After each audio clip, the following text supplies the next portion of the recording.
Medical associations across the country and around the world now seem to be speaking with one voice on the swine flu.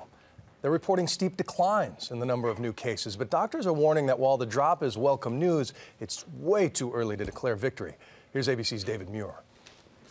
It's a welcome trend in the fight against the H1N1 flu. For the third week in a row now, the CDC says the number of cases, visits to the doctor, have gone down.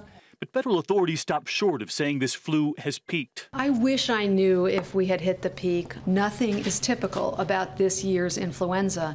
We may have weeks and months of a lot of disease ahead of us. Even so, a growing number of doctors tell ABC News the difference in their hospitals and offices is noticeable.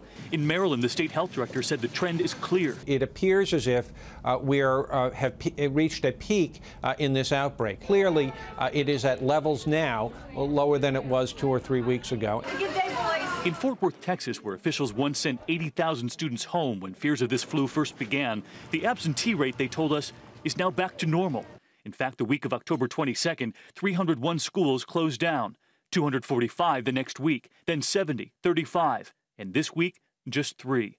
And another indicator, testing of the virus. Quest Diagnostics says the number of samples that have tested positive for the H1N1 virus has dropped in nearly every age group, saying their data shows the virus isn't spreading as aggressively now as it did in September and most of October. But with holiday gatherings next week, the CDC is urging people not to become complacent, to still get vaccinated. Easier said than done in some parts of the country. In Rochester, New York, people lined up for hours in the rain. I cannot believe that you're going to put people outside, make them stand in the rain, sit here and catch pneumonia while they're waiting to get a flu shot. Waiting for a shot for a flu strain that appears to be on the decline. But as the CDC warns, it's also a flu that's been unpredictable. For Good Morning America, David Muir, ABC News, New York. Dr. Richard Besser, our senior health and medical editor, joins me now to shed a little more light on all this. Good morning, Dr. Besser. All right, so let's start where we just left off. So number of cases down, sigh of relief. That's right. But yeah, I mean, this is good news and an opportunity. It has gone down, and it's gone down over the past 3 weeks, which is great news.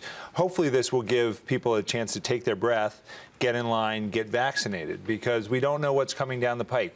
1957, big pandemic. There was a wave like this in the fall, went away, and then starting in January through March, an even bigger wave. So this is why doctors are saying don't relax just because you hear the numbers are going down. Not only that, but it could be that what people are doing is having an impact. People staying home when they're sick, keeping their kids home when they're sick, covering their coughs.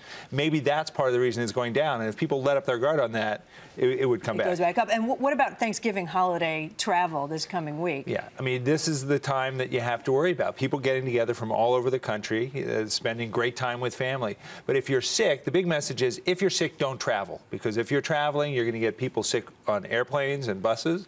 You're going to get people sick when you get to your relatives' house. Don't go to grandma's. Don't go to grandma's. Stay home.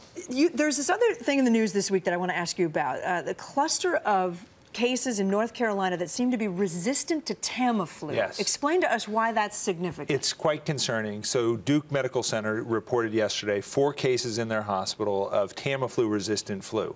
That means the drug that everyone's been saving up to treat this does not work.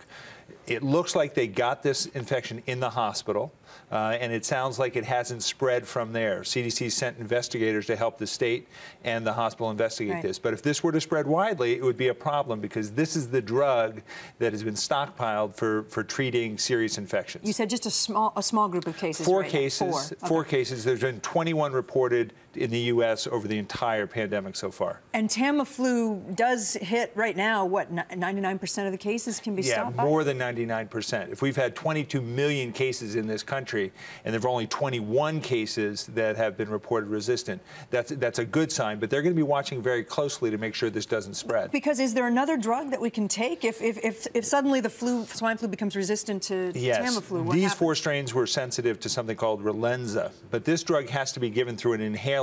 And so anyone with asthma or lung disease really can't be treated with that. So it's got more limited use, and there isn't nearly as much of it available. The hospitals don't have the Relenza on hand like they have Tamiflu. Okay, yeah. Dr. Richard Besser, thanks so much.